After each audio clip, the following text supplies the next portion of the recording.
20 लाख से लेकर 35 लाख तक जो है वो कर्जा ले सकते हैं। No processing fees, no payment penalty करे तो इधर 20 लाख आएगा।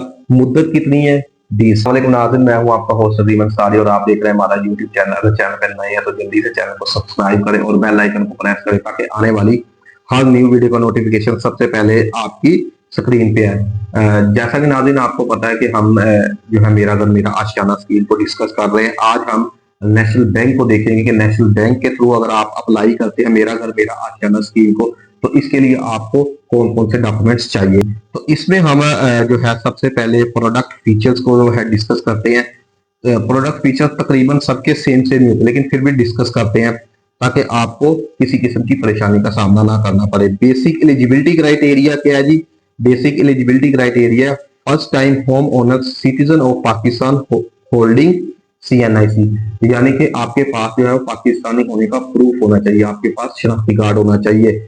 उसके बाद not owning any housing unit in their name, आपके नाम पर पहले से कोई घर मौजूद नहीं होना चाहिए अगर आप मेरा घर मेरा आशियाना स्कीम के लिए अप्लाई करना चाह रहे हैं। प्रोडक्ट ऑफर्स, अब आप कौन कौन सी चीजों के लिए ये लोन ले सकते हैं।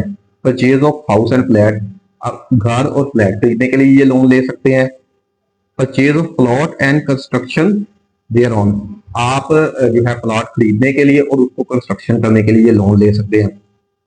Construction of house on already on plot, अगर आपके पास पहले से कोई प्लॉट मौजूद है और उसकी कंस्ट्रक्शन करके आप घर बनाना चाह रहे हैं तब भी आपको ये लोन मिल सकता है। साइज ऑफ हाउसिंग यूनिट, अब घर कितने साइज का होना चाहिए और फ्लैट या अपार्टमेंट कितने साइज का होना चाहिए। हाउस ऑफ अप टू 5 मरला, घर जो है वो 5 मरले का होना चाहिए। फ्लैट या अपार्टमेंट का जो एरिया है वो 1360 स्क्वायर फीट होना चाहिए। मैक्सिमम लोन साइज, अब लोन की जो है ना कैटेगरी है वो भी बताई है। T1 के ऊपर वो बता रहे हैं कि आप 20 लाख तक कर्जा ले सकते हैं। T2 के ऊपर वो बता रहे हैं कि आप 20 लाख से लेकर 35 लाख तक जो है वो कर्जा ले सकते हैं। उसके बाद उन्होंने लोन टू वैल्यू, अच्छा ये चीज जरा समझने वाली है। बैंक ये कह रहा है कि 90-10 की रेशियो बताई, यानी कि 90% जितनी भी अमाउंट होगी ना उसका 90% जो हिस्सा है वो बैंक आपको देगा और 10% जो है वो आपने अपनी जेब से अदा करना होगा अगर आप मेरा घर मेरा आशियाना स्कीम के लिए अप्लाई करते हैं।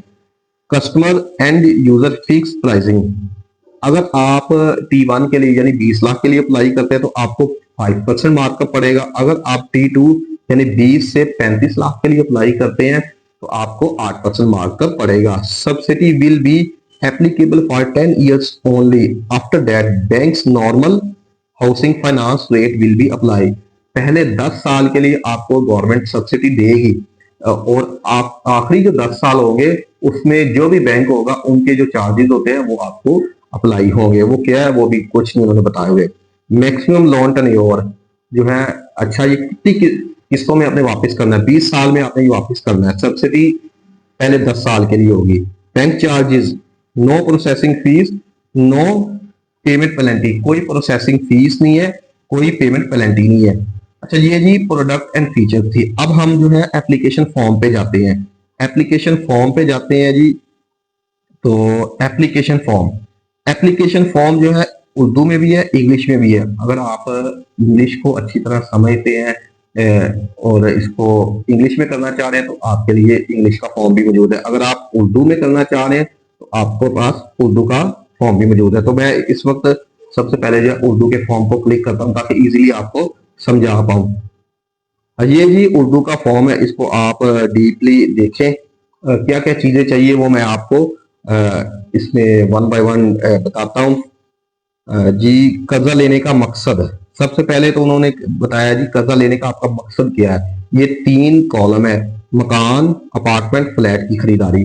अगर आप नंबर 1 के लिए अप्लाई करना चाह रहे हैं तो इसको टिक करेंगे। अगर आप प्लाट प्लस तमीर, अगर आपके पास प्लाट प्लस तमीर के लिए लेना चाह रहे हैं तो इसको आप टिक करेंगे। अगर आपके पास ऑलरेडी प्लाट मौजूद है उसको सिर्फ तमीर करना है तो आप नंबर 3 को टिक करेंगे। दरख्वास्त करदा रकम, आप कितनी रकम के लिए अप्लाई कर रहे हैं, यानी अगर आप 20 लाख के लिए अप्लाई कर रहे हैं तो इधर 20 लाख आएगा। मुद्दत कितनी है? 20 साल, वो आपने लिखनी है। दरख्वास्त गुजार की अपनी रकम बजरिया सिक्योरिटी इक्विटी, अगर आप 20 लाख के लिए कर्जा लेते हैं तो उसका जो 10% बनेगा वो आपने इधर लिखना है। अगर 35 लाख के लिए अप्लाई करते हैं उसका जो 10% होगा वो आपने इधर लिखना है। उसके बाद जी दरखास्त गुजार का नाम आएगा, उसके बाद अपना कंप्यूटराइज शनाख्ती कार्ड नंबर लिखना है, मौजूदा पता लिखना है, फोन नंबर, उसके बाद ईमेल एड्रेस। उसके बाद जी वो कारोबार की तफसील, कारोबार, शोबे, सनद की नोयत, अब जो भी काम करते हैं वो आपने इधर लिख देना है। कारोबार का नाम और पता, जिस जगह पे आप काम कर रहे हैं, क्या काम कर रहे हैं, वो आपने इधर लिखना है।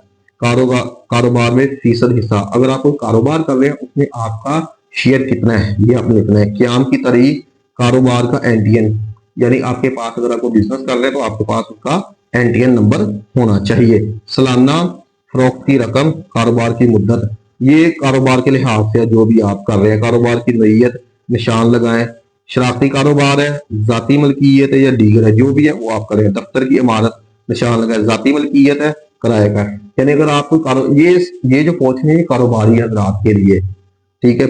और उसके बाद उन्होंने महाना अखराजात बताए हैं जी। अखराजात के अगर आप किराया क्या है, यूटिलिटी बिल्स क्या है, टेलीफोन, तालीम, ये सारी आगे रकम बतानी। उसके बाद अखराजात क्या है, कार्ड है, कर्जे की अदायगी है, दीगर अखराजात है, मजमूई महाना अखराजात है, ये डिटेल्स जो है वो आपने बतानी है। उसके बाद जी ये क्या आप एनबीबी के सारिफ हैं? अगर आप नेशनल बैंक के सारिफ है तो आपने जी हाँ लिखना है, अगर नहीं है तो नहीं लिखना। अगर हाँ तो आपका अकाउंट नंबर, तो आपने अपना अकाउंट नंबर लिख देना। जाती असासे, असासों की किस्म और तफसील, अगर आपके कोई असासे हैं तो वो आपने डिटेल दे देनी है, ठीक है। कर्जे की दरख्वास्त का फार्म, अब ये है जी मतलूबा दस्तावेजात, आपको कौन कौन सी चीजें चाहिए। कर्जे की दरख्वास्त का जो है फार्म है नंबर 1 पे। नंबर 2 है प्रोडक्ट की तफसील, किसके लिए आप ले रहे हैं। और उसके बाद दरख्वास्त गुजार और शरीके का दोनों के मौसर कंप्यूटराइज शनाख्ती कार्ड जहां इतलाक होता है।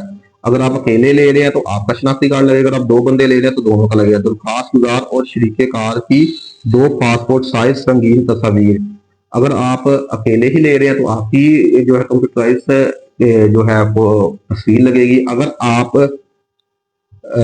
के साथ कोई बंदा है, 2 बंदे मिलकर ले रहे हैं तो फिर आपकी दोनों की तस्वीर लगेगी। डायरेक्टर डेबिट अथॉरिटी जहां इतलाक हो, डायरेक्टर डेबिट अथॉरिटी से ये कुछ कागजात है। पहली बार मकान की मलकियत का इकरारनामा, आपने एक इकरारनामा देना है जहां आप ये तस्लीम करेंगे कि मैं ये पहली बार ही ले रहा हूँ, इससे पहले मेरे पास मकान नहीं है, ठीक है। डायरेक्टर डेबिट अथॉरिटी डीडीए की और आजिर की तस्दीक सनद, जिसमें ये बताया गया हो कि तनख्वाह उसी बैंक में जाएगी जिससे कर्जा लिया हो, जहां इतलाक होता हो, ठीक है। ये उधर मतलब चीजें उन्होंने बताई हुई। कारोबार का सबूत जिससे मलकियत और कारोबार की मुद्दत जाहिर हो, मिसाल के तौर पर पार्टनरशिप है, डेड या जाती मलकियत कारोबार, ये उन्होंने ना सारी चीजें फिर कारोबार के रिलेटेड बताई है। बैंक स्टेटमेंट ज्यादा से ज्यादा आमदनी के तजिया की दस्तावेजात, ये जरा चीजें हैं, इसको डिस्कस करते हैं। अकाउंट बरकरार रखने का लेटर, कम से कम 6 माह का हालिया बैंक, आपने अपने बैंक से जो है वो एक लेटर लेना है, ठीक है। उसके बाद बैंक स्टेटमेंट ज्यादा से ज्यादा 60 दिन पर पुराना काबिल कबूल होगा। बैंक स्टेटमेंट आपने लेनी है 60 दिन पुरानी। असल बैंक स्टेटमेंट होनी चाहिए जिस पर बैंक की मोहर लगी हुई, यानी कि जो आप बैंक स्टेटमेंट लेंगे अपनी, वहां से आपने बैंक की स्टैंप भी लगानी है। अच्छा, ये चीजें थी जो नेशनल बैंक जो है वो आपसे चार्ज कर रहा है।